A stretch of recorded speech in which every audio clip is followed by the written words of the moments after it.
A'udzubillahi minasyaitonir rajim. Bismillahirrahmanirrahim. Assalamualaikum warahmatullahi wabarakatuh. Alhamdulillahirabbil alamin. Wassalatu wassalamu ala asyrafil anbiya'i wal mursalin sayyidina wa maulana Muhammadin wa ala alihi wa sahbihi ajma'in. Subhanaka la ilma lana illa ma 'allamtana innaka antal alimul hakim. Wala haula wala quwwata illa billahil aliyyil azim. Amma ba'du. Apa khabar sidang penonton setia? Tanyalah Ustaz biar tahu, jangan keliru. Saya mengharapkan walau di mana jua anda semua berada, mudah-mudahan senantiasa dalam keadaan ceria-ceria selalu, sihat walafiat, dirahmati, lagi disayangi oleh Allah Subhanahu wa taala. Amin Allahumma amin.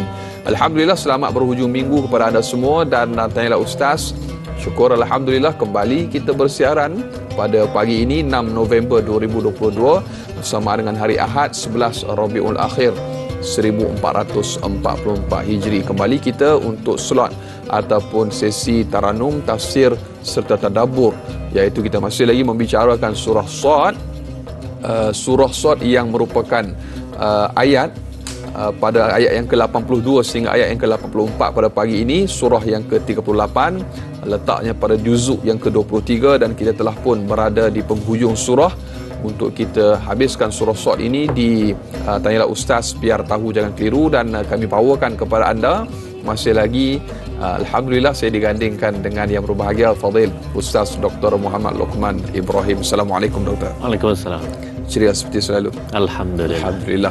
Tak sabar ni para penonton untuk memperdengarkan bacaan mereka masing-masing di rumah, dan juga pastinya panduan-panduan untuk bacaan Al-Quran yang akan disampaikan dan juga dikongsikan oleh Al-Fadhil Doktor.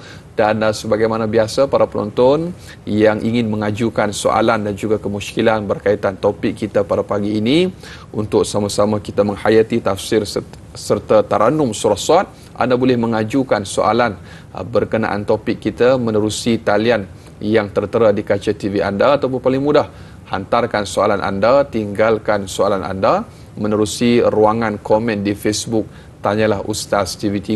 Jangan lupa yang menonton menerusi FB Live, tekan butang kongsi, sama-sama kita bantu sebar luaskan, mudah-mudahan bermanfaat insya-Allah. Dan Tanyalah Ustaz juga sebagaimana biasa para penonton bersiaran menerusi TV3 dan TV9. Di TV9 kita lanjutkan 30 minit siaran tambahan sehingga jam 8.30 pagi. Jadi terus dia menonton sehingga ke hujung rancangan insya-Allah. Dan Fadhil Doktor, kita telah pun mulakan pagi kita di bumi Malaysia yang tercinta ini dengan kita memperdengarkan bacaan surah Yasin sebentar tadi, dan mudah-mudahan barakah dengan keberkatan dan kemuliaan Al-Quran. Dan ayuh kita teruskan untuk pagi ini surah Shad ayat yang ke-82 hingga ayat yang ke-84 di hadapan kita Doktor. Masih kita menggunakan tafsir pimpinan Ar-Rahman.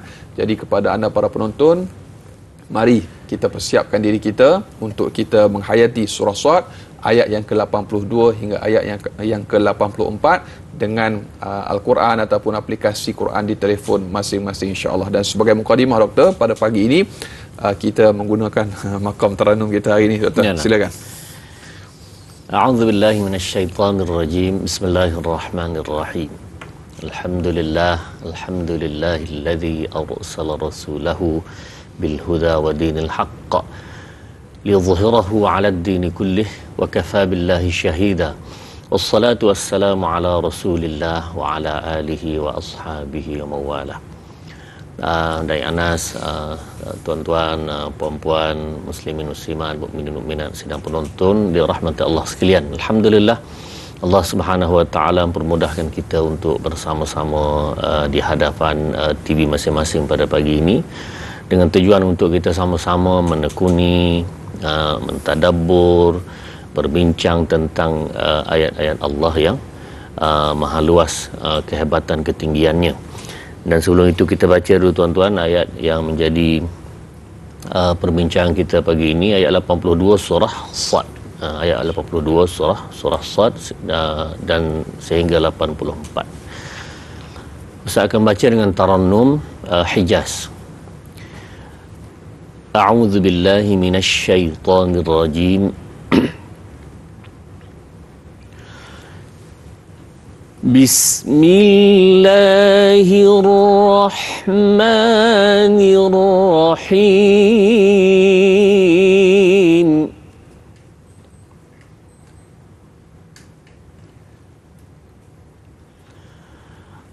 Qala fabi'izzatika la'ughwiyannahum ajma'in.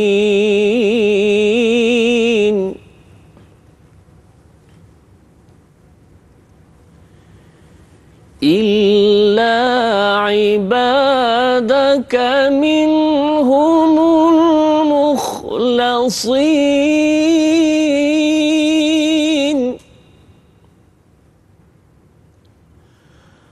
Qala falhaqqu walhaqqa aqul.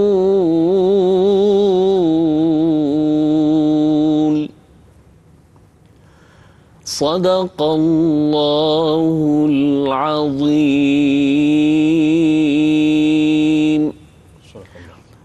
Tuan-tuan, muslim-muslimat rahmat Allah sekalian, sebelum dari Anas membaca untuk terjemahan ayat-ayat ini, kita nak bincang sedikit dulu Anas ya. InsyaAllah.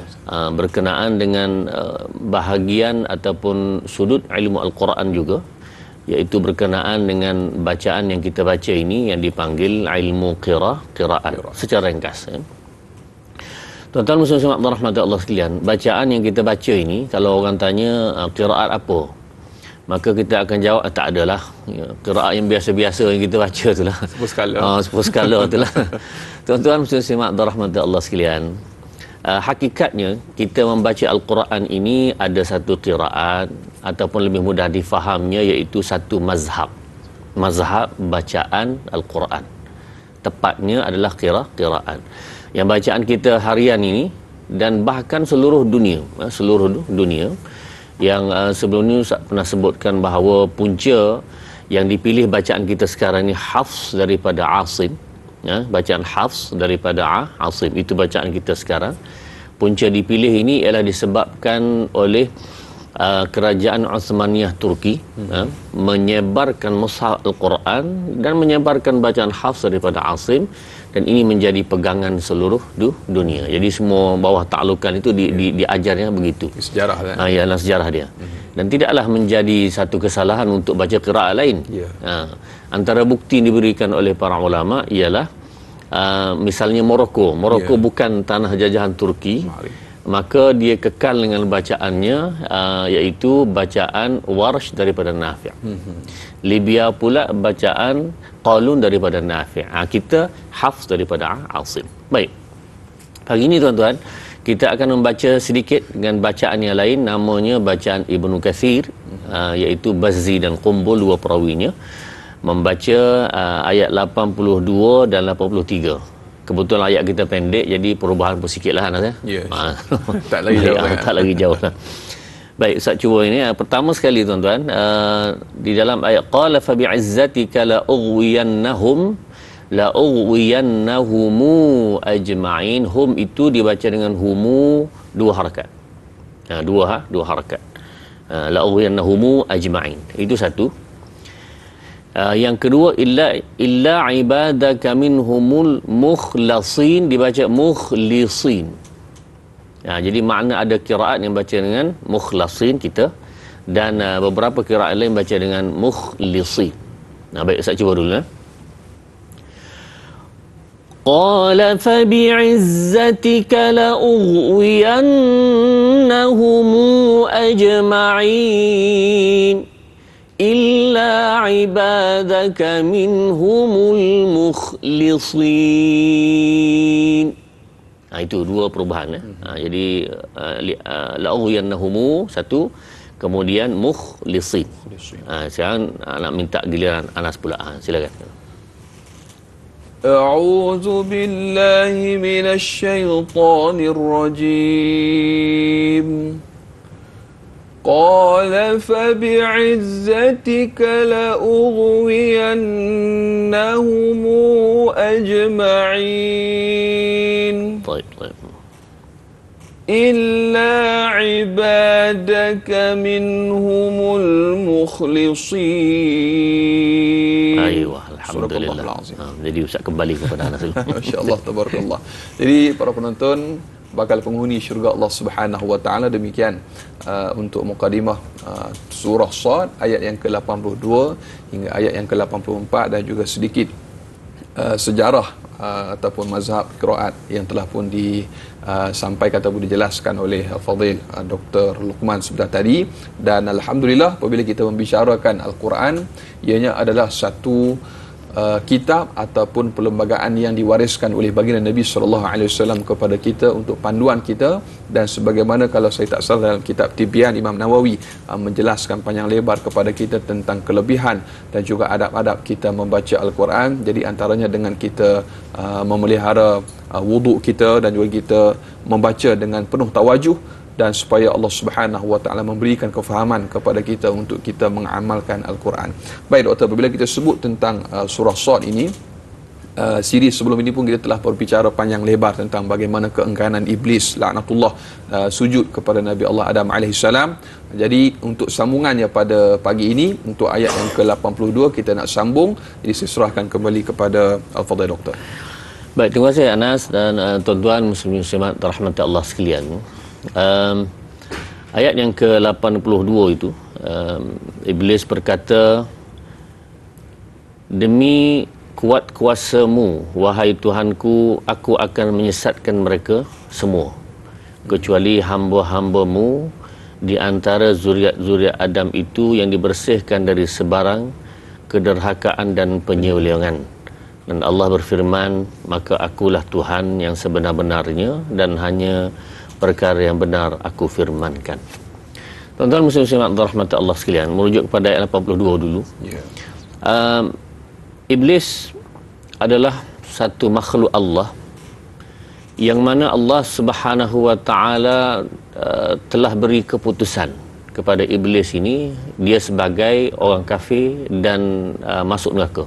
Itu keputusan Allah Subhanahu wa taala sejak awal. Dan ada satu makhluk lain yang diputuskan oleh Allah Subhanahu wa taala sebagai satu makhluk yang Allah jadikan untuk mentaatinya sahaja. Namanya malaikat.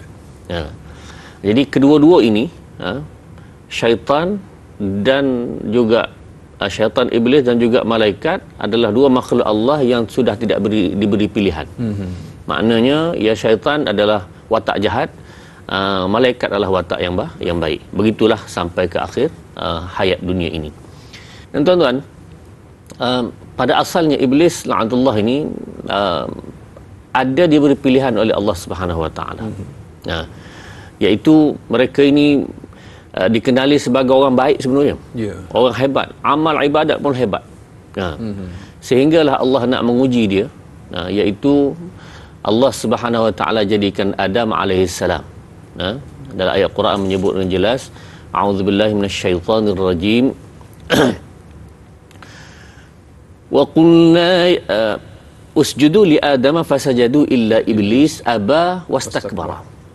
Sujudlah kamu kepada Adam, usjudu li Adam fasajadu illa iblis. Semua sekali sujud, termasuk malaikat sujud li ta'zim ataupun untuk menghormati Adam alaihissalam, dan semua sekali sujud melainkan illa iblis. Tidak sujud itu satu perkara, aba, enggan, wastakbara.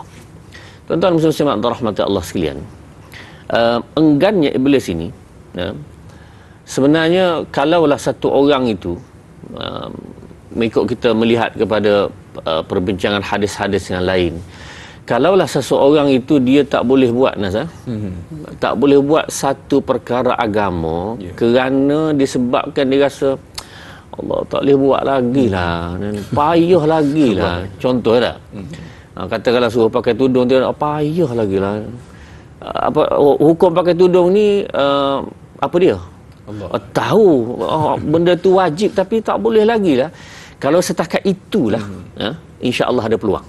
Setakat itu masih ada harapan. Masih ada harapan. Berdosa tu berdosa lah. Tetapi kita kira bahawa itu ada harapan. Tapi iblis ni aba wastakbara. Yang Allah marah sangat itu istakbara. Yang ini tak ada ruang. Oh, kamu sombong, kamu menentang aku punya. Yang ini Allah sangat-sangat marah. Kesombongan itu adalah pakaian Allah. Nah, Allah sebut rida. Rida ini sebagai satu pakaian kebanggaan Allah. Dia saja berhak untuk al-mutakabbir. Maka dengan sebab itu tuan-tuan, tidak ada peluang maka Allah buat keputusan. Iblis itu sudah tidak ada pilihan lagi. Sedang malaikat tu Allah SWT jadikan la ya'sunallaha ma amarahum. Allah mereka tidak pernah berbuat dosa kepada Allah. Memang dicipta demikian. La ya'sunallaha ma amarahum wa yaf'aluna ma yu'marun. Mereka akan buat apa saja diperintahkan oleh Allah Subhanahu wa taala. Baik. Bila begitu keadaannya, iblis minta dengan Allah Subhanahu wa taala dengan satu doa. Dan apa doanya, Anas? InsyaAllah kita akan sambung selepas ini. Nantikan apakah permintaan dan juga doa yang diminta oleh iblis laknatullah kepada Allah Subhanahu wa taala. InsyaAllah kita akan jawab selepas ini. Terus setia menonton Tanyalah Ustaz, biar tahu jangan keliru, kembali bergabung selepas ini.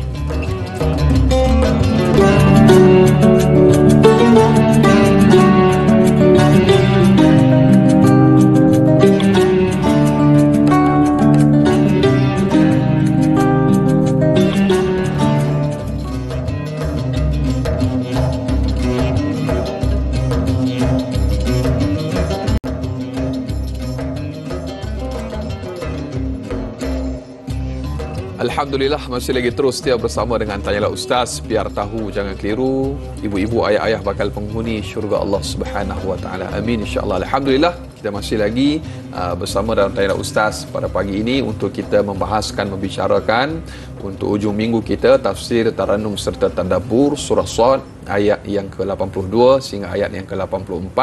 Dan kita masih lagi bersama bintang ilmuwan kita Al-Fadhil Ustaz Dr. Muhammad Luqman Ibrahim. Dan kita nak teruskan Ustaz, apakah permintaan ataupun doa daripada iblis, minta apa sebenarnya ni? Ini kita nak sambung dulu tuan. Baik, terima kasih Anas dan tuan-tuan muslimat rahmat Allah sekalian. Apakah doa iblis? Satu. Dan doa itu diterima atau tidak? Baik, menjawab soalan ini tuan-tuan, dalam awal lagi dalam surah Al-A'raf Allah Subhanahu wa taala menyebutkan iblis minta kepada Allah, Rabbi anzirni ila yaumi yub'atsun. Qala innaka minal munzirin ila yaumil waqtil ma'lum. Rabbi anzirni ila yaumi yub'atsun. Ya Tuhan, ya Allah, kalau begitu keadaannya dah dia masuk neraka dah kan, tolong panjangkan umur aku hingga hari kiamat. Tolong panjang umur sampai hari kiamat. Allah terima. Kita kata kenapa Allah terima? Tuan-tuan muslimat rahmat Allah sekalian. Jadi iblis yang mula-mula menipu Nabi Adam masih hidup sampai ke hari ini. Ini cerita-cerita Ustaz bacalah sahih tak sahih tu. Cumanya dia kata sehingga kan dia punya kelopak mata ni terpaksa kena angkat nak cucu dengan nak tengok sebab tua sangat. Uzur. Wallahu alam. Cuma nak beritahunya panjang umurnya, dia tidak akan mati sampai hari kiamat. Itu iblis laknatullah alaih. Jadi tuan-tuan, yang iblis yang telah menipu Nabi Adam alaihissalam itu dalam ayat surah Taha misalnya, a'udzubillahi minasyaitonirrajim. فوسوس إليه الشيطان قال يا آدم هل أدلك على شجرة الخلد وملك لا يبلى. Dan iblis telah mewaswaskan, memasukkan dalam jiwa Adam, beritahu kepada Adam, iaitu hal adulluka ala syajaratil khuld. Kamu nak tak aku tunjuk satu pokok yang khuld, pokok yang menyebabkan kamu kekal dalamnya. Wa mulkil la yabla, dan kamu akan dapat satu pemerintahan yang tidak akan rosak, yang tidak akan abadi. Maka tuan-tuan, itu antara sebab-sebab Nabi Adam alaihissalam telah ditipu oleh syaitan dan akhirnya dia telah diturunkan ke bumi. Baik, tuan-tuan muslimat rahmat Allah sekalian. Maka dengan sebab itu Allah terima doa iblis. Soalan saya sebut tadi, kenapa Allah terima? Kalau tak terima kan senang. Kita tak ada macam sekarang. tak ditipu macam sekarang ni.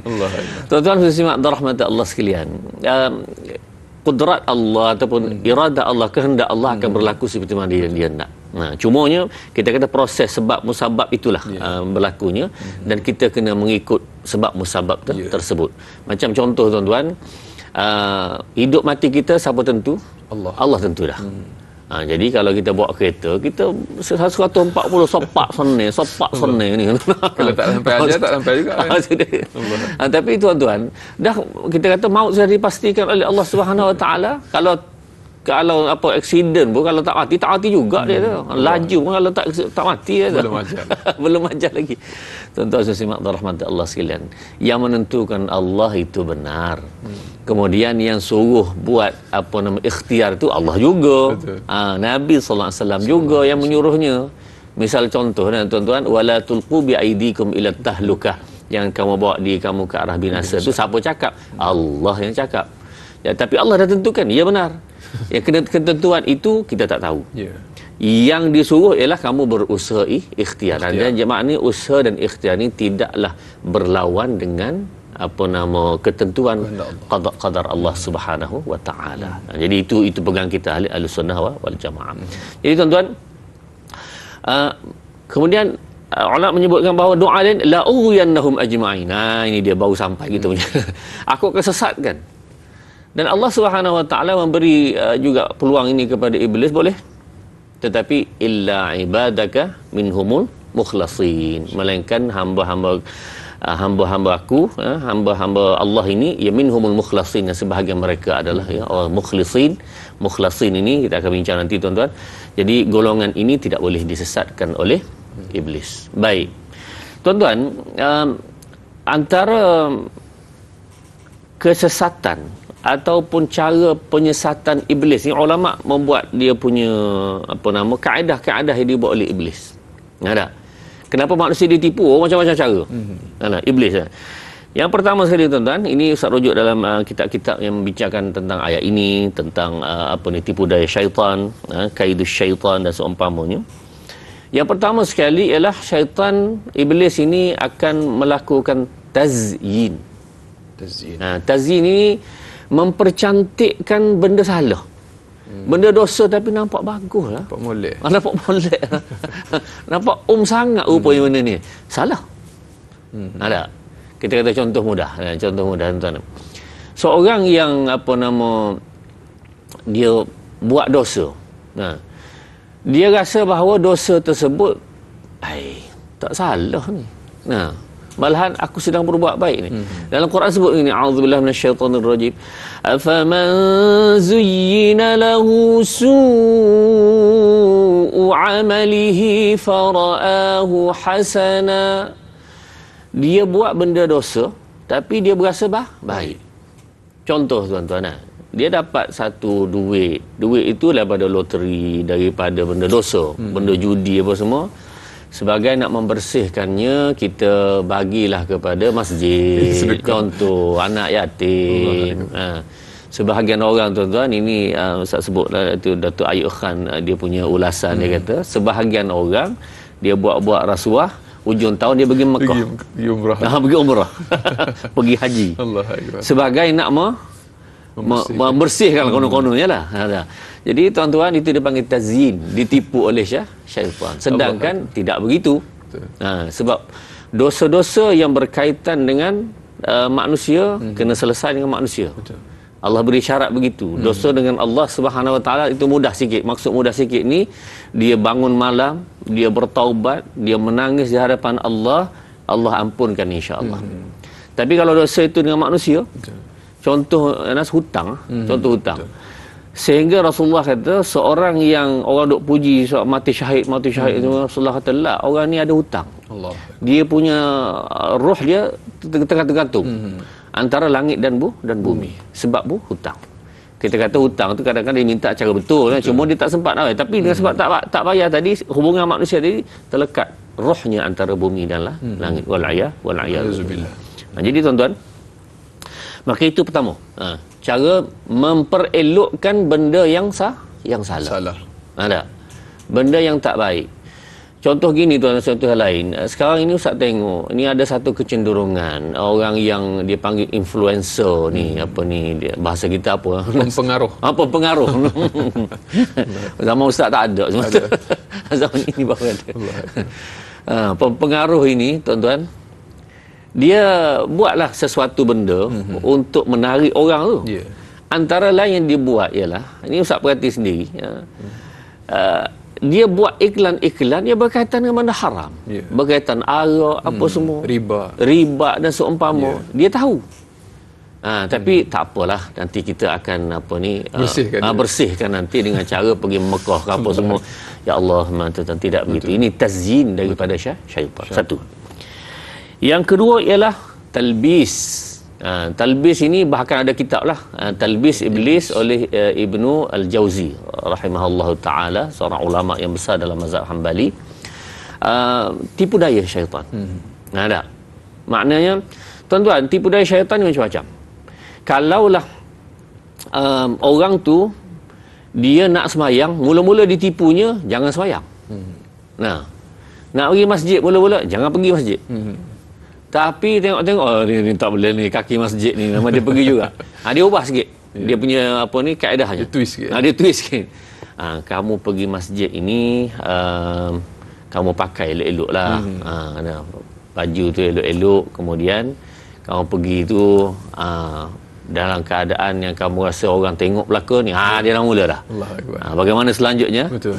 Insya-Allah, tabarakallah, tu dia punya belitan ataupun tipu daya iblis. Insya-Allah, walaupun kepada penuntut ilmu ataupun orang yang beribadah kepada Allah juga tak terkecuali daripada terkena belitan dan juga tipu daya iblis. Insya-Allah kita akan sambung selepas ini apakah jenis-jenis tipu daya yang lain.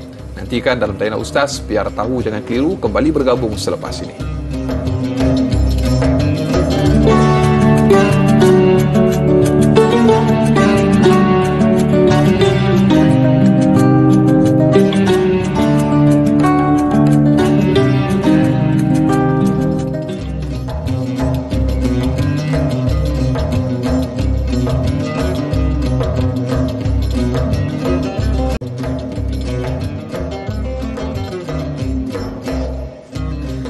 Alhamdulillah, kembali dalam Tanya Ustaz, biar tahu jangan keliru, untuk kita meneruskan untuk edisi hujung minggu kita pada hari ini, tafsir Taranum serta Tadabbur surah Sad ayat yang ke-82 hingga ayat yang ke-84. Terima kasih atas tontonan anda para penonton. Kita masih lagi bersama dengan Al-Fadhil Ustaz Dr. Muhammad Luqman Ibrahim, dan tadi Ustaz ada sebut tentang tazyin dan juga talbis. Talbis kita nak sambung bagaimana tipu daya iblis laknatullah kepada mereka-mereka yang walaupun dalam proses untuk melakukan ketaatan kepada Allah juga ada tipu daya yang telah pun dirancang oleh iblis. Jadi kita nak teruskan dengan kisah tersebut, Doktor.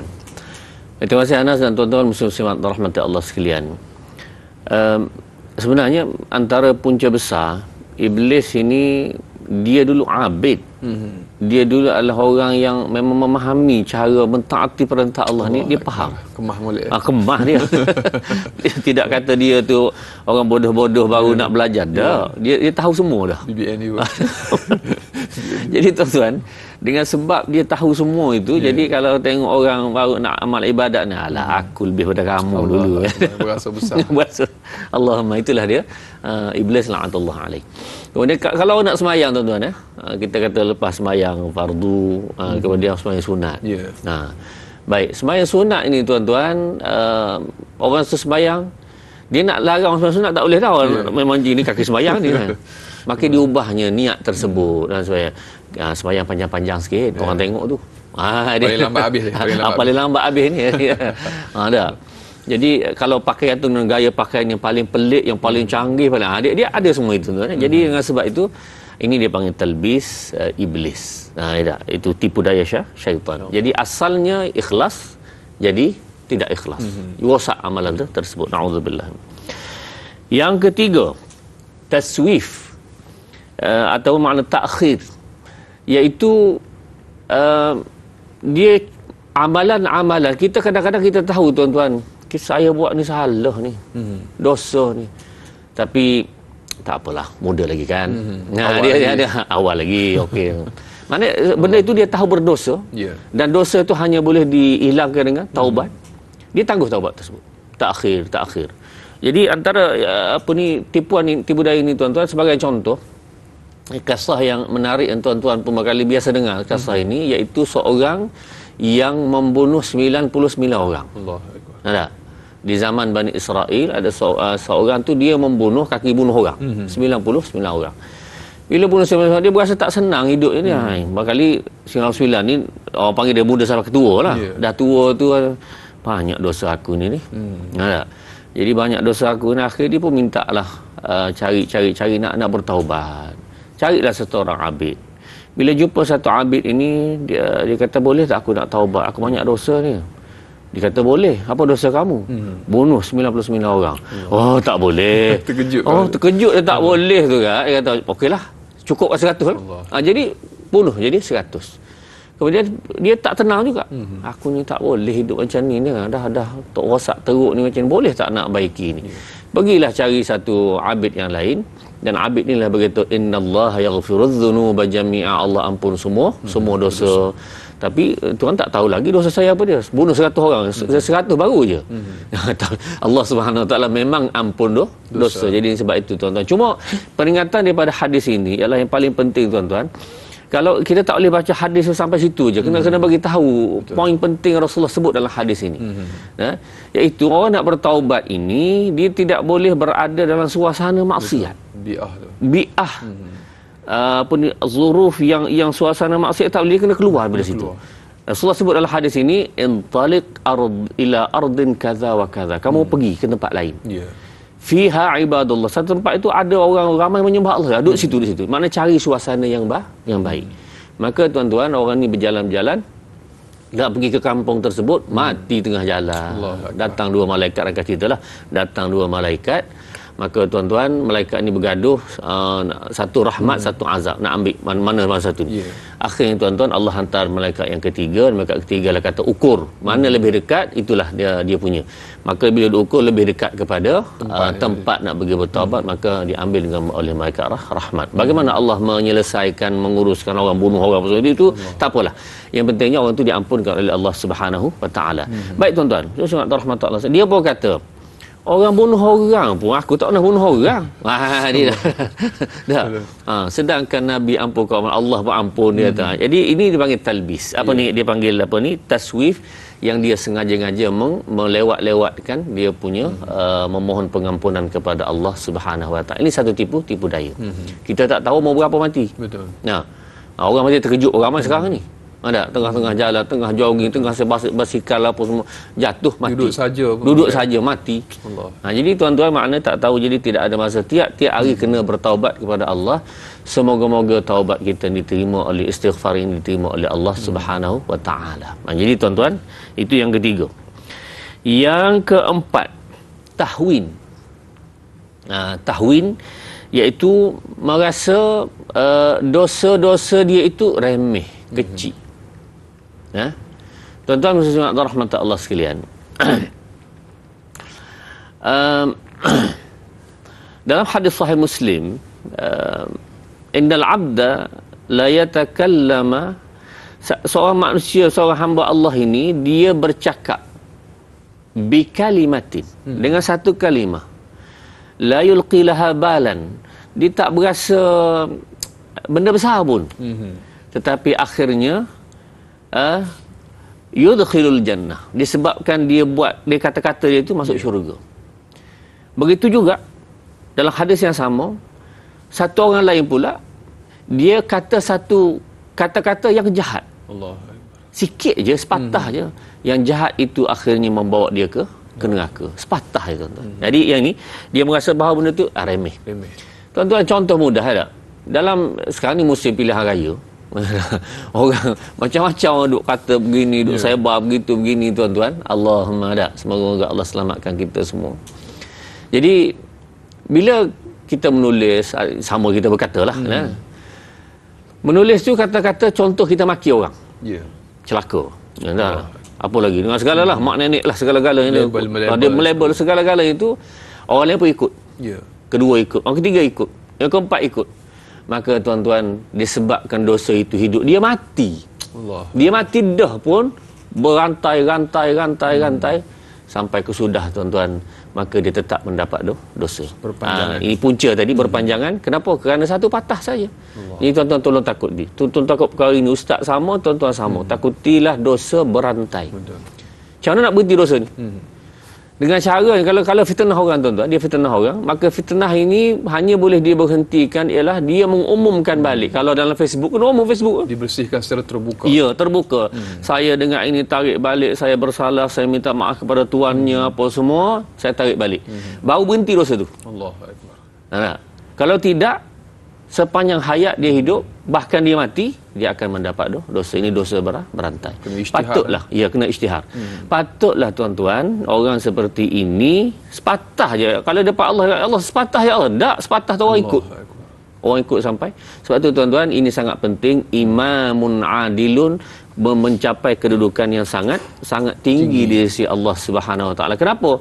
Sebab dia sepatah dia, tuan-tuan, menjadi ikutan. Tak buat apa, Nas. Ambil surat, sign je. Sign je. Sign sikit je pun. Tak. Sikit itu kena habis. Betul. Seluruh negara. Jadi tuan-tuan, insya-Allah kita nyambung. Insya-Allah, tabarakallah. Disebabkan sign je menjadi asbab kebaikan tu dan boleh menjadi asbab kejahatan. Ya, betul. Insya-Allah, tabarakallah. Jadi berhati-hatilah dengan setiap amal yang telah pun dipikul ke atas batu jemalah kita. Insya-Allah kita akan kongsikan selepas ini sambungannya. Terus dia menonton Tayla Ustaz, biar tahu, jangan keliru, kembali selepas ini.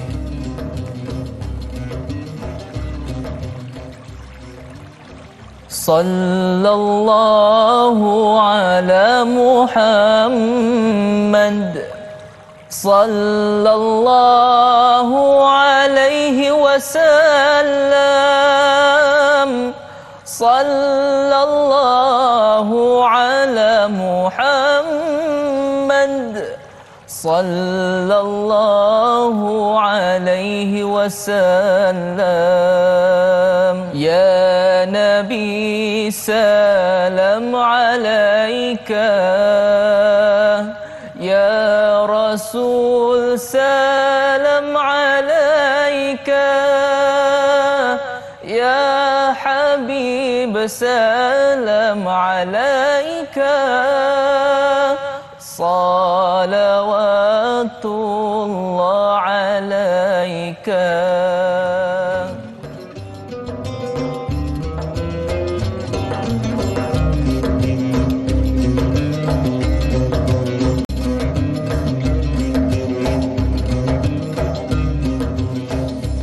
Alhamdulillah. Terima kasih dan terima kasih. Kurang lebih sejam kita bersiaran semestinya dalam Tayla Ustaz, biar tahu, jangan tiru. Hujung minggu anda kami menemani anda dengan sama-sama kita berhujung minggu dengan kita tadabbur dan juga taranum surah Sad ayat yang ke-82 sehingga ayat yang ke-84. Masih lagi kita bersama dengan bintang ilmuwan kita Al-Fadhil Ustaz Dr. Muhammad Luqman Ibrahim untuk kita meneruskan ayat yang ke-84. Tapi sebelum tu kita nak habiskan dulu Ustaz, tadi ada tazin, talbis, taswif dan juga tahwin. Jadi ada 4 yang telah pun dikongsikan oleh doktor. Jadi kita nak sambung, ada lagi 2 berbaki. Silakan. Baik, terima kasih Anas dan tuan-tuan muslim rahmat Allah sekalian. Ini lagi cara tipu daya, kaidus syaitan, tipu daya syaitan ini tuan-tuan. Yang seterusnya adalah tas'ibul istimrar. Dia memperpayahkan untuk orang istiqamah. Buat satu benda itu berterusan. Memperpayahkan perkara ini. Maknanya, tuan-tuan, ini pengalaman Ustaz sendiri. Di zaman kita duduk menghafal kan Anas, bila kita mula menghafal, ada je halangan. Betul. Sakit perut, lapar, mengantuk, ada je halangan ni. Kadang-kadang kawan pula datang pergi nak bual dengan kita pula, hanya lepak macam-macam. Dia kata macam-macam. Jadi maknanya syaitan ada je dicocok orang lain yang menyebabkan jadi mengganggu kita. Tapi tuan-tuan, perkara seperti ini Allah Subhanahu Wa Taala akan hilangkan dengan orang tu istiqamah. Bila dia tak layan benda tu, kali pertama, kali kedua ujian lepas, kali ketiga lepas, insya-Allah dia boleh lah. Syaitan pun rasa tak boleh putus asa, aku ni tak jadi. Dia orang ni macam-macam dia akan buat, dia cari cara lain lah. Tapi yang penting tuan-tuan, melewatkan ataupun menyusahkan orang untuk beristiqamah tentang amal ibadat ini memang kerja syaitan. Jadi kalau Semayang, jangan semayang awal. Semayang lewat lah. Lambat lagi nak habis. Lambat lagi nak habis ni. Buat kerja kita dulu kan. Jadi tuan-tuan, itulah yang dibuat oleh syaitan. Kemudian yang akhir sekali ialah tai'is. Tai'is ini menyebabkan orang putus asa. Nah, Allah dia kata, dia tahu dia salah dan dia pun nak taubat. Rasa tak boleh dah kot. Dosa besar ni. Ambil duit banyak ni, contoh misalnya. Kemudian buat kesalahan kat orang, habis orang kena belaka aku buat kesalahan. Tak payahlah buat jahat tu lah. Tak. Alang-alang tuan-tuan. Orang seperti ini Allah sangat marah tuan-tuan. Kerana apa? Kerana Allah Subhanahu Wa Taala boleh mengampunkan semua dosa. Itu pengharapan. Bukan suruh buat semua dosa, cuma boleh ampunkan semua dosa kecuali syirik. Allah sebut dalam Quran dengan jelas, a'udzubillahi minasyaitonirrajim. Innahu man yushrik billahi faqad harramallahu alaihi al-jannah wa ma'wahu an-nar.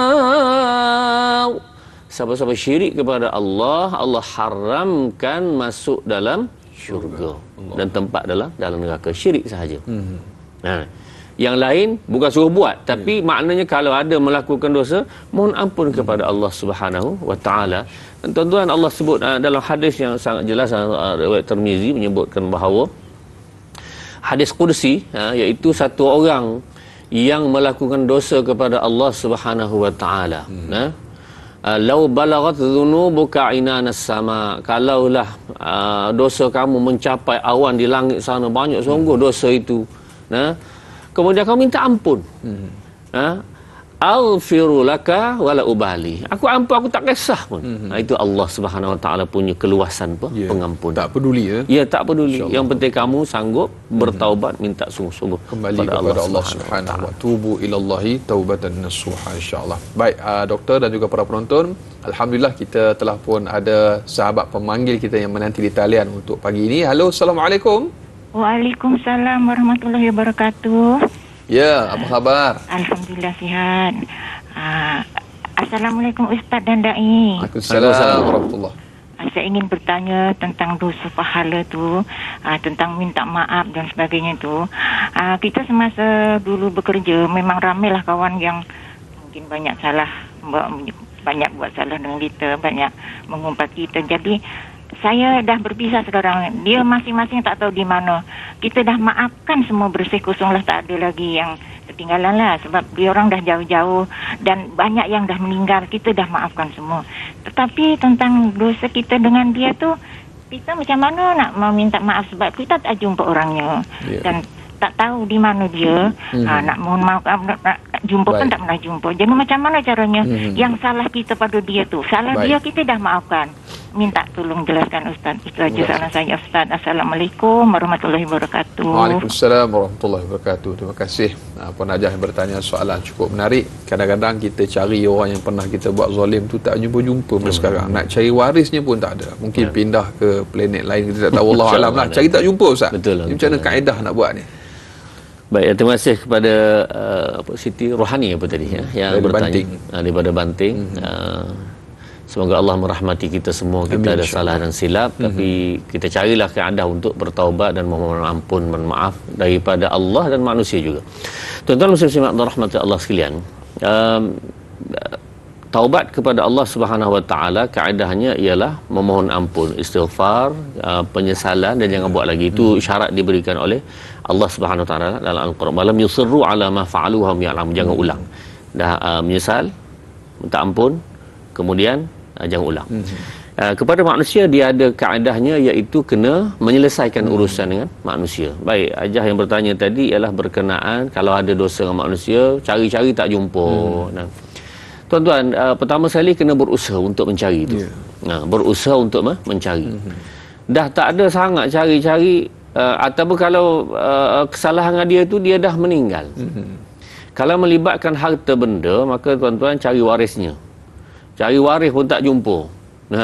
Maka tuan-tuan, yang itu kita tawakallah kepada Allah Subhanahu Wa Taala. Kalau duit itu, maka duit itu dia sedekahkanlah dengan niat bagi pihak dia. Misalnya ada hutang. Maka hutang tersebut dah cari tak jumpa dah ni, berilah kepada anak yatim, berilah kepada orang sebagai sedekah, semoga Allah gantikanlah, inilah yang dapat saya buat. Nak buat macam mana lagi, kita tidak ada peluang lagi dah. Jadi tuan-tuan, cuma ikhtiarkan jangan sampai ke tahap yang tersebut. Selesaikanlah semasa yang kita ada. Ya, kita rasa malu segan, ya betul. Tapi tuan-tuan, malu segan ini sebab kita rasa akan terbuka kesalahan kita. Tapi hakikatnya memang terbuka di akhirat kelak. Memang terbuka. Wa wudi'al kitabu fataral mujrimina mushfiqina mimma fihi wa yaqulun ya wailatana ma li hadzal kitabi la yughadiru saghiratan wala kabiratan illa ahsa. Allah sebut berlaku besar kecil semua sekali, tuan-tuan. Allah pada masa itu kita dilondehkan, tuan-tuan. Macam mana letak muka kita? Sehingga para ulama menyebutkan habis muka ni. Kenapa? Malu sangat. Sangat malu. Kenapa? Pada masa itu semua orang tahu. Jadi baik malu sikitlah daripada malu yang besar di akhirat kelak. Baik, sekarang daripada nanti. Masya-Allah, tabarakallah. Baik, jadi berikutnya doktor, kita ngeraihkan pemanggil yang kedua di talian pada pagi ini. Halo, Assalamualaikum. Waalaikumsalam, Dai Anas. Kak Iyat sini, Nohayati Ismail dari Bandar Tasik Puteri Rawang. Ya, Kak Iyat, silakan soalannya, ya. Terima kasih, Dai. Assalamualaikum, Ustaz. Waalaikumsalam, silakan. Soalan Kak Iyat, Ustaz, tentang hasutan iblis. Kenapa terkadang kita masih sukar mengawal emosi, Ustaz? Dan lagi satu soalan Kak Iyat, benarkah kata-kata semakin kita mendekat kepada Allah, semakin kuat juga hasutan iblis dan syaitan tu, Ustaz? Itu saja soalan Kak Iyat, Ustaz. Terima kasih, Ustaz. Dan lagi satu Kak Iyat, kalau ada masa, boleh tak Ustaz ulas sikit tentang adakah terkadang bisikan-bisikan yang datang tu dari hati kita atau sekadar kita terlalu memikir, Ustaz? Itu saja soalan Kak Iyat, Ustaz. Terima kasih, Ustaz. Assalamualaikum. Assalamualaikum warahmatullahi wabarakatuh. 3 soalan daripada Kak Iyat yang bertanya, Fadil Doktor, bila sebut tentang yang soalan terakhir tu, kadang-kadang banyak berlaku zaman sekarang ni bisikan-bisikan gangguan yang melibatkan parts of mental illness lah. Doktor sebutkan psychiatric. Jadi mungkin ada kaitannya juga dengan apa yang telah disebutkan oleh Kak Iyat tadi, bisikan daripada iblis tu. Okay. 3 soalan tu. Terima kasih kepada Kak Iyat. Saya cuba rangkumkanlah ya. Tuan-tuan muslimat rahmati Allah sekalian. Bila seseorang itu cuba mendekati diri kepada Allah Subhanahu Wa Taala, awal-awal ni kalau jenis perebek-perebeknya, memang syaitan pun hantar perebek juga. Perebek kita baru nak berubah, syaitan okeylah, kecil-kecil dulu kan.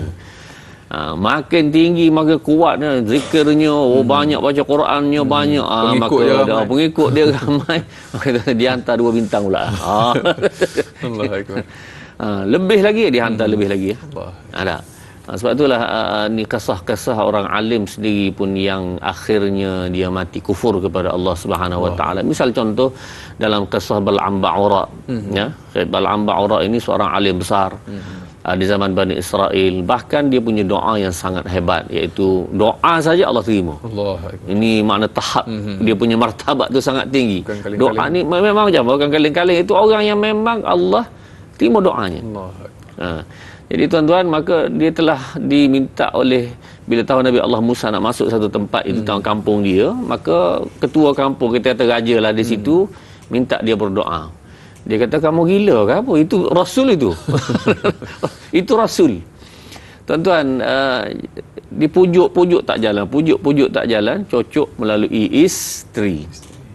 Diberi emas, 1 dulang emas. Jadi ya Allah, ya Tuhan, dia pun tak boleh tahan apa semua, isteri cocok akhirnya. Bang, bukan nak suruh dia mati, bang, nak suruh dia tak boleh masuk je, ejah sikit je.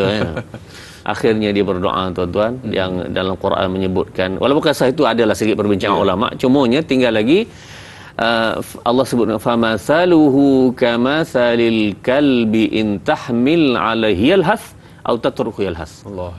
Allah membandingkan orang seperti ini, walaupun dia alim, walaupun dia orang yang hebat, tapi tuan-tuan, dia seperti anjing yang menjelir-jelir. Diberi pun jelir, yang tak beri pun menjelir. Jadi itulah satu perumpamaan yang sangat dahsyat. Jadi tuan-tuan, akhirnya Bal'am Ba'ura tu kufur kepada Allah Subhanahu Wa Taala dengan sebab perbuatannya. Maknanya ujian ini tidak akanlah lagi berkadaran dengan kemampuan manusia yang akhirnya dan was-was akan masuk dalam jiwa manusia. Akan masuk dalam jiwa manusia. Kak Iyat dan kita semualah banyakkan baca surah An-Nas. Dai Anas. Manusia. Iaitu qul a'udzu birabbin nas, malikin nas, ilahin nas, min syarril waswasil khannas alladzi yuwaswisu fi sudurin nas minal jinnati wan nas.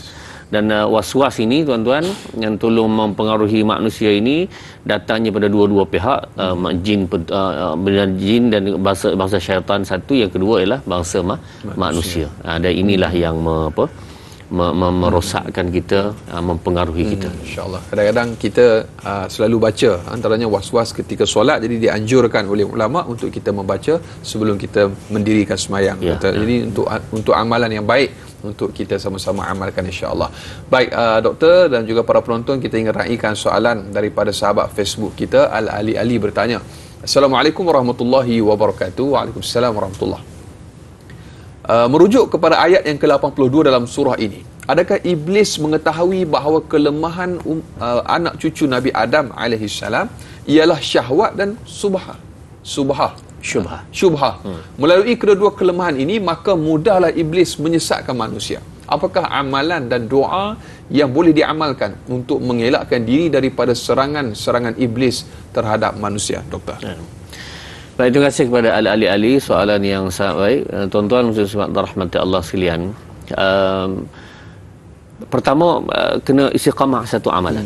Yang istiqamah amalan ni maksud sembahyang, puasa, zakat dan haji dan amalan-amalan yang baik itu kita istiqamah buat secara yang diperintahkan oleh Allah Subhanahu wa taala. Yang kedua ialah tuan-tuan, ada doa-doa yang diajarkan oleh para ulama kita. Misalnya Anas sebutkan tadi doa yang Rabbi a'udzubika min hamazatis syayatin wa a'udzubika rabbi an yahdurun, yang dalam riwayat menyebutkan ada dibaca sebelum salat.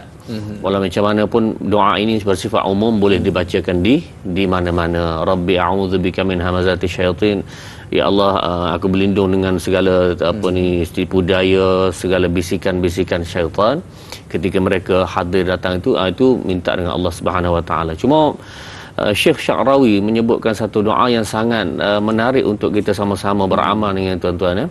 Doa ini mudah, kalau tak boleh dalam bahasa Arab, bahasa Malaysia pun tak apa. Allahumma inni a'udzubika min Allahumma rzuqni lazzatat ta'ah. Ya Allah, rezekikanlah aku keseronokan untuk mentaati kamu. Lazatnya ketaatan. Wahrimni lazzatal ma'siyah. Dan haramkan aku ataupun sekat aku daripada keseronokan maksiat. Anas, kenapa orang tu buat maksiat? Kerana dia rasa seronok. Dia buat jahat tu kerana seronok. Buat dosa mata seronok, dosa kaki, dosa tangan, semua itu sebabkan seronok. Tipu orang tu jadi seronok. Jadi sebab itu tuan-tuan, ini dosa-dosa yang kita minta daripada Allah Subhanahu wa taala, cabut dia punya keseronokan itu. Bila tak seronok, maka kita tidak akan buat. Hambar. Macam tuan-tuan, kenapa suka main game? Kerana seronok. Bila dah boring game tu, dia tinggal lah. Mari seronok pula, main pula. Gitulah. Jadi maknanya tuan-tuan, semoga Allah, doa iaitu, ya Allah, rezekikanlah kami keseronokan beribadat dan cabutkanlah dari kami keseronokan bermaksiat. Dengan doa seperti ini tuan-tuan, insya-Allah kita akan terhindar daripada tipu daya syaitan. Amalkan selalu insya-Allah. Insya-Allah, mudah-mudahan jadi anda boleh crop ataupun potong doa ini, anda boleh viralkan dalam TikTok, buat FYP hashtag Dr. Lokman berkongsi insya-Allah. Baik, para penonton, banyak lagi amalan dan juga intipati surah Shad untuk kita kongsikan kepada anda para penonton. Jangan ke mana-mana, kita akan tamat siaran di TV3 dan sambung lanjutan 30 minit siaran tambahan di TV9. Terus setia menonton Tayar Ustaz. Biar tahu jangan keliru, kembali bergabung di TV9 selepas ini.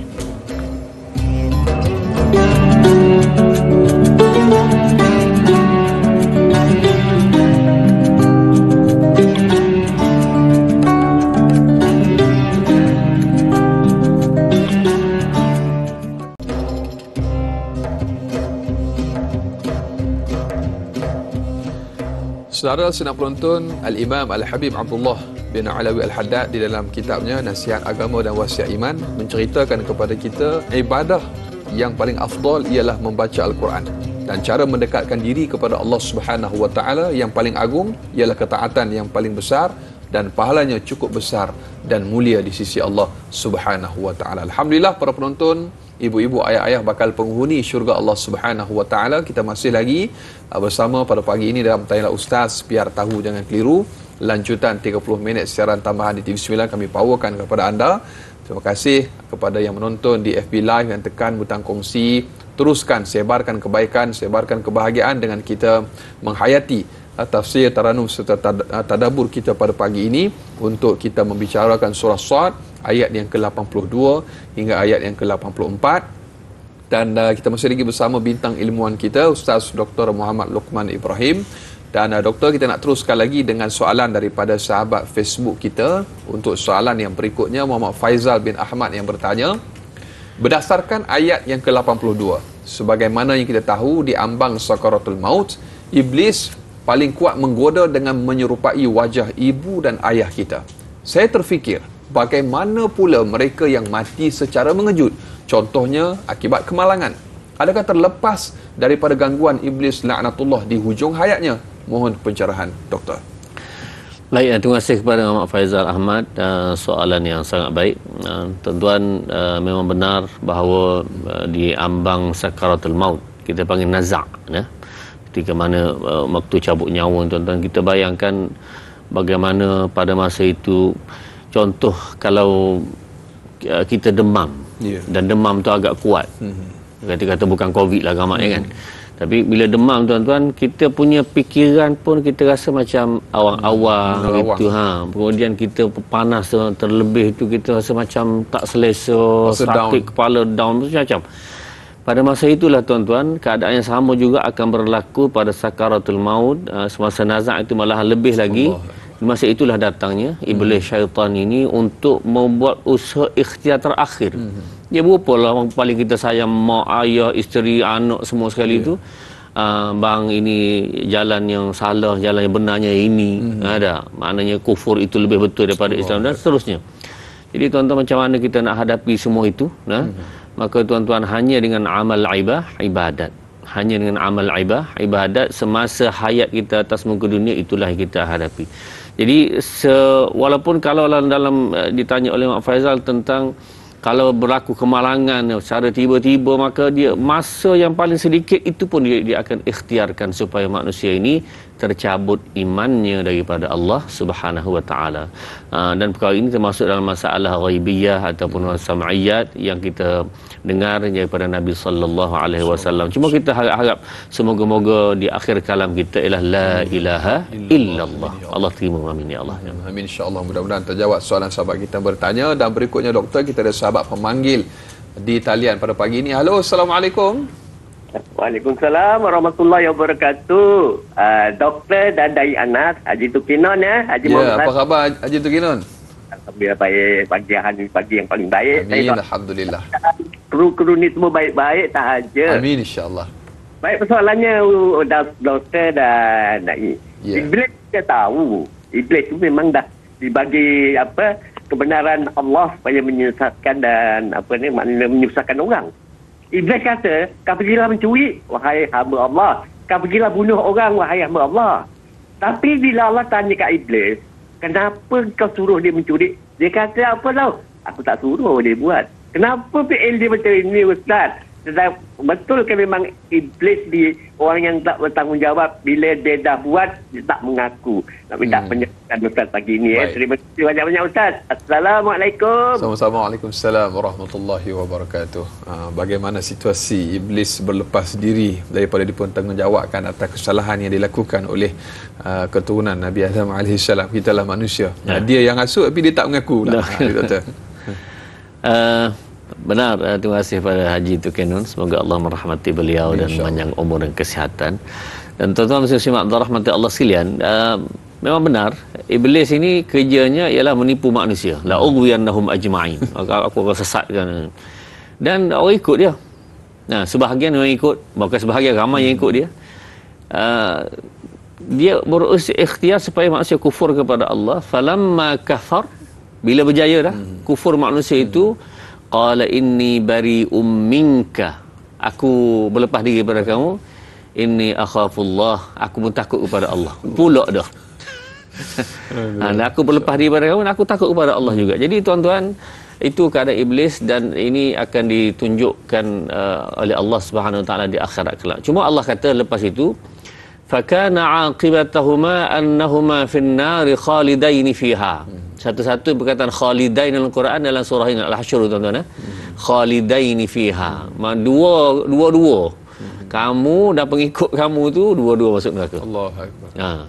Bahkan orang ini pula minta kepada Allah Subhanahu Wa Taala, Rabbana atihim dhi'faini minal azab. Yang tolong sesatkan kami itu beri 2 kali ganda. Dhi'faini minal azab. Jadi tuan-tuan, itu hakikatnya, sebab tujuan dia adalah nak cari kawan supaya berada dalam neraka Allah Subhanahu Wa Taala. Tuan-tuan, sebenarnya iblis ini dia tak rasa menyesal ke dia buat begitu pada Nabi Adam dulu? Ya. Bila dia telah diputuskan oleh Allah masuk neraka, dia ada tak rasa menyesal, aku ni rugi? Ya, jawapannya ada. Pernah Ya, pernah merasa menyesal. Lalu tuan-tuan, apa dia buat? Ini dalam riwayat ini ada di dalam Durrul Mansur oleh Imam Suyuti, dan juga Talbis Iblis ada oleh Imam Ibn Jauzi menceritakan ini. Menyebutkan kisah ini, dia pergi jumpa Nabi Allah Musa alaihissalam. Dan ya Musa, istafaka Allah pilih kamu sebagai rasul, wa kallamaka Allah taklima. Allah telah bercakap dengan kamu, hebat kamu ini. Boleh tak tolong sikit? Ejah sikit. Ejah apa dia? Supaya Allah beri ruang aku nak memohon ampun kepada Allah Subhanahu Wa Taala. Maka Nabi Musa minta dengan Allah. Boleh tak ya Allah kamu ampunkan iblis? Maka Allah beri peluang. Boleh. Dengan syarat kamu sujud kepada Nabi Adam, kubur Nabi Adam. Lepas tu iblis kata, kalau masa hidup aku tak lam asjudu lahu hayyan wa asjud lahu mayyitan. Masa hidup aku tak sujud, mati lagi aku tak sujud la ilaha illallah. Ini bapak sombong. Dan mula-mula tu dah sombong, kemudian Allah beri peluang, rupanya itu jugalah jawapan. Ingat dah hisap lah, tak hisap. Ingat dah hisap.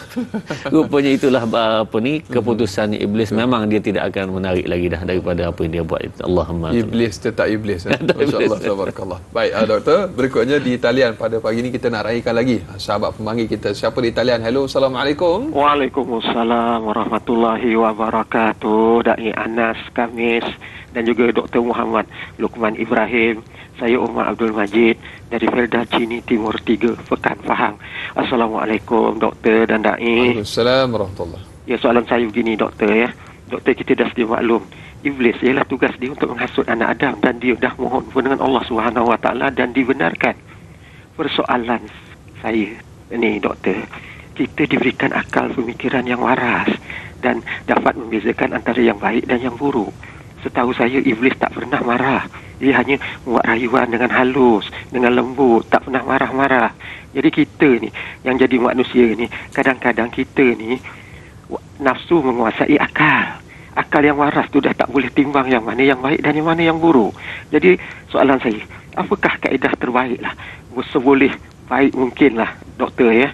Kalau mohon pencerahan pada doktor pada pagi ini, bagaimanakah cara kaedah terbaik untuk kita biar akal pemikiran yang waras, akal yang waras menguasai hawa nafsu kita supaya kita tidak terpengaruh dengan rayuan dan pujukan yang halus daripada iblis laknatullah ini. Itu soalan saya doktor dan dai. Terima kasih banyak doktor dan dai. Assalamualaikum. Waalaikumsalam warahmatullahi wabarakatuh. Jadi pandangan akal selalu menipu. Pandangan mata selalu menipu, pandangan akal selalu tersalah, pandangan nafsu selalu melulu, pandangan hati itulah yang hakiki. Itu lirik lagu nasyid. Saya teringat bila Haji Umar bin Majid bertanya tu, saya teringat bait lirik nasyid tu. Doktor, mungkin sedikit pencerahan. Baik, terima kasih tuan-tuan muslim rahmatullah sekalian. Haji Omar tadi menyebutkan tentang pengaruh daripada syaitan dan iblis ini. Dan tuan-tuan, macam mana kita nak menjauhi ataupun kita nak mengelakkan daripada syaitan dan iblis ini? Yang pertama sekali tuan-tuan ialah sentiasa meletakkan diri kita mengikut jalan yang ditunjuk oleh Rasulullah sallallahu alaihi wasallam, sunnah. Sunnah Rasulullah sallallahu alaihi wasallam. Macam mana Rasulullah tunjuk semasa kita berada dalam pekerjaan, macam mana Rasulullah tunjuk semasa kita dalam nak beribadat, macam mana Rasulullah tunjuk urusan duit, ekonomi apa semua. Letak di situ, insya-Allah dia telah terjauh mengikut sunnah, mengikut ajaran Rasulullah itu, dia telah terjauh daripada syaitan. Itu satu. Yang kedua ialah dia berdoa kepada Allah Subhanahu wa taala, sebab hati kita ni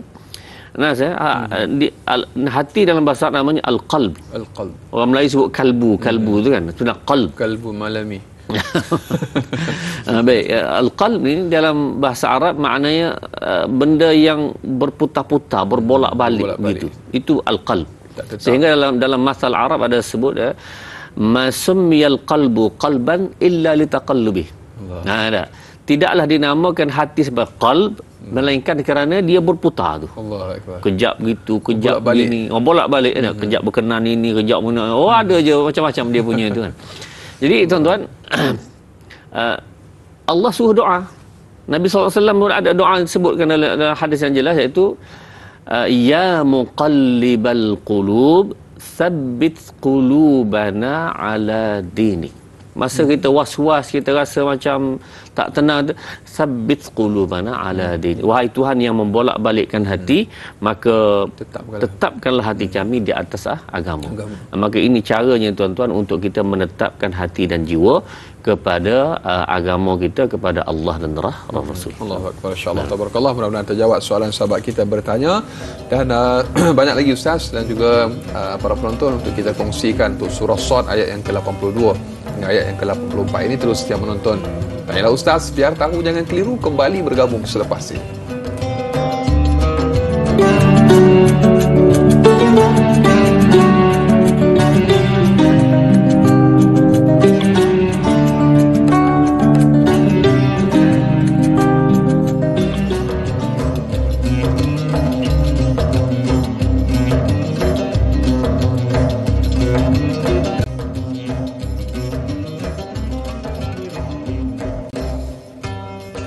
Alhamdulillah, sehingga ke hujung rancangan masih lagi terus setia bersama dengan Tanyalah Ustaz, biar tahu jangan keliru. Rama-rama hinggap di badan, terbang sebentar mencari makan. Al-Quran bukan sekadar bacaan, ia menjadi petunjuk jalan. Para penonton, ibu-ibu, ayah-ayah bakal penghuni syurga Allah Subhanahu wa taala, ayuh kita melazimi Al-Quran, bersahabat dengan Al-Quran, yang mana disabdakan oleh Nabi SAW, Iqra'ul Quran fa innahu ya'ti yaumal qiyamah syafi'an li ashabihi. Atau kama qala, sabda Nabi SAW, bacalah Al-Quran, sesungguhnya ia akan datang pada hari kiamat sebagai pemberi syafaat kepada pembacanya. Jadi sama-sama kita lazimi Al-Quran, mudah-mudahan kita semua layak mendapat syafaat Al-Quran. Amin, insya-Allah, mudah-mudahan. Baik, kita masih lagi bersama dengan Al-Fadhil Ustaz Dr. Muhammad Luqman Ibrahim untuk kita teruskan Doktor dengan tafsir Taranum serta Tadabbur surah Shad ayat yang ke-82 hingga ayat yang ke-84. Kita ada soalan yang berikutnya daripada Sahziatul Sidik di Facebook. Ayat yang ke-83, apakah iblis juga bersifat berputus asa seperti yang dinyatakan dalam ayat ini, sehingga ada segelintir manusia yang tidak akan terjebak dengan tipu daya iblis? Apakah ciri-ciri golongan yang tidak akan terjebak dengan tipu daya iblis ini? Apakah keikhlasan dalam beramal yang dimaksudkan? Ini cerita pasal ikhlas juga ni, Doktor. Terima kasih kepada Sahziatul Sidik, soalan yang sangat baik. Ini termasuk dalam perbincangan ayat kita seterusnya, illa ibadaka minhumul mukhlasin, melainkan hamba-hamba kamu yang ikhlas.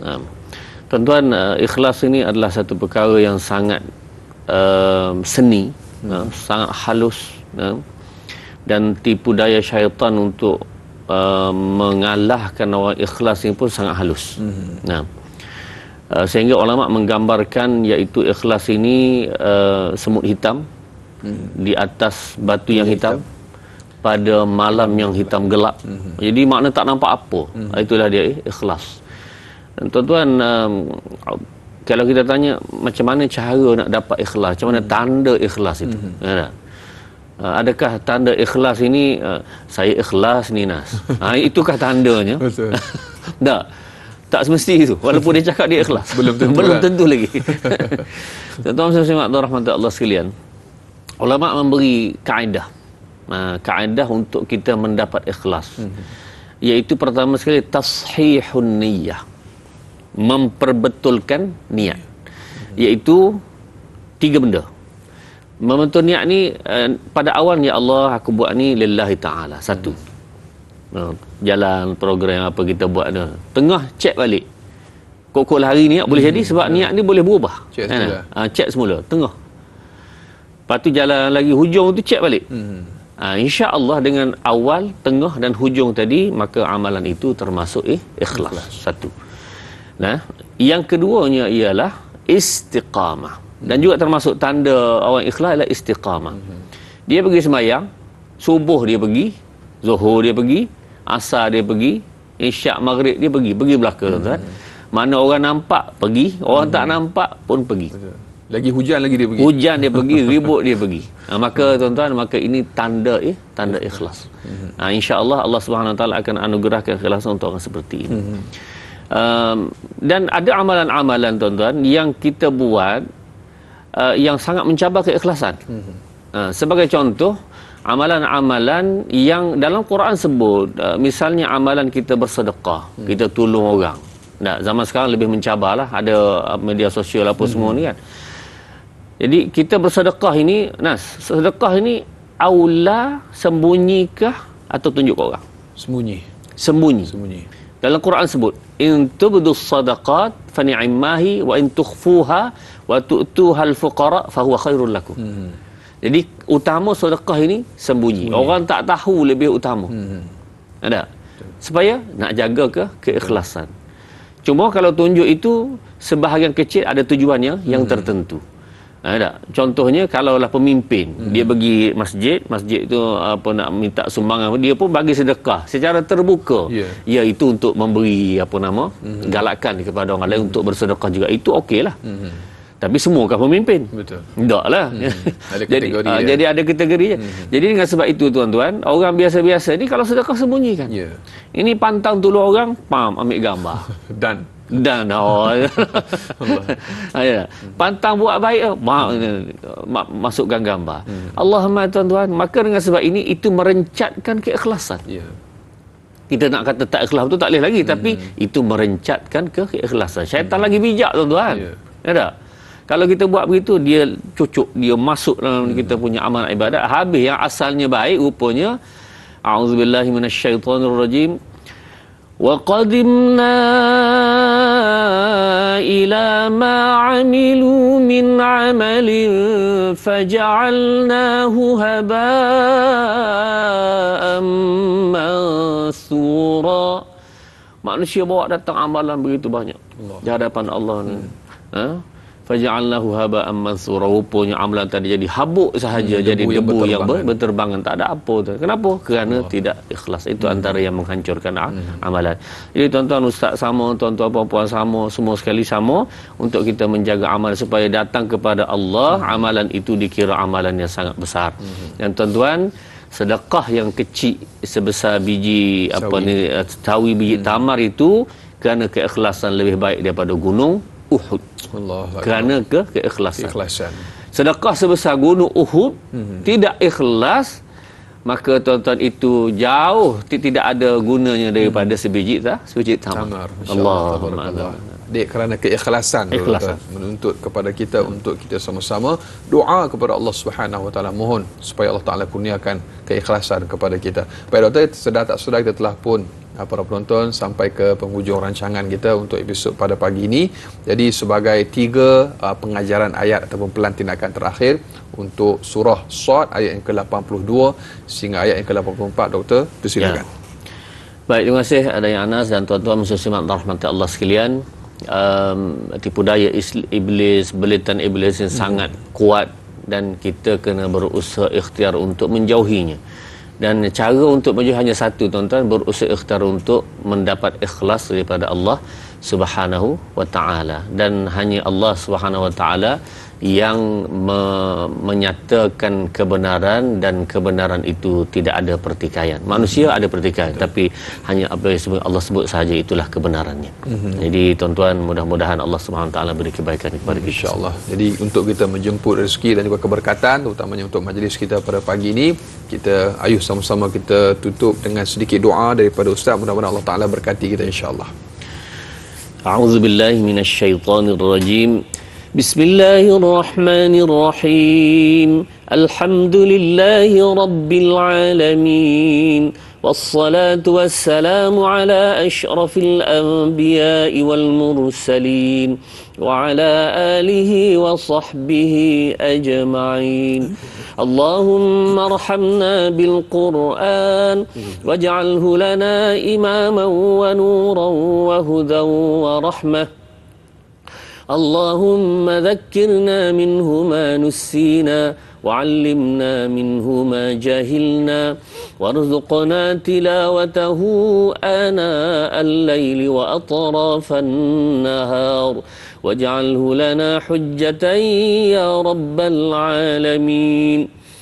وصلى الله على سيدنا محمد وعلى آله وصحبه وسلم. Walhamdulillahi Rabbil Alamin. Amin amin ya rabbal alamin. Alhamdulillah, jazakallah khair diucapkan sekali lagi kepada Fadil Doktor untuk kesudian berkongsi dengan kita dalam tanya ustaz pada pagi ini. Semoga Allah Subhanahu wa taala memanjangkan usia doktor dalam ketaatan kepada Allah, ditambahkan ilmu pengetahuan kepada doktor, diberikan afiat, keselamatan, kesejahteraan dunia dan juga akhirat insya-Allah. Dan para penonton, ibu-ibu, ayah-ayah, esok sebagaimana biasa Tanyalah Ustaz akan kembali bersiaran bersama sahabat saya Da'i Hadari selaku moderator, dan panel Datuk Haji Kamaruddin Abdullah dengan topik ibadah, cara berdakwah. Jam dan juga waktu yang sama semestinya dalam Tanyalah Ustaz. Biar tahu, jangan keliru. Saudara, dunia ini ibarat bayangan. Kejar ia dan engkau tidak akan pernah bisa menangkapnya. Balikkan badanmu daripadanya dan dia tidak akan punya pilihan melainkan untuk sujud dan mengikutimu. Itulah dunia yang penuh dengan tipuan. Saudara, sehingga berjumpa lagi, mari sama-sama kita tangguhkan majlis kita, program kita pada pagi ini dengan kafaratul majlis dan suratul asr. Subhanakallahumma wa bihamdika asyhadu an la ilaha illa anta astaghfiruka wa atubu ilaik. Bismillahirrahmanirrahim. Wal 'asr innal insana lafi khusr illa allazina amanu wa 'amilus solihat wa tawasaw bil haqq wa tawasaw bis sabr. Sekian, assalamualaikum warahmatullahi wabarakatuh. Sallallahu ala Muhammad, sallallahu alaihi wasallam, sallallahu ala Muhammad, sallallahu alaihi wasallam. Ya Nabi, salam alaika. Ya Rasul, salam alaika. Ya Habib, salam alaika. Salawatullah alaika. Sallallahu ala Muhammad, sallallahu alaihi wasallam, sallallahu ala Muhammad, sallallahu alaihi wasallam. أشرق البدر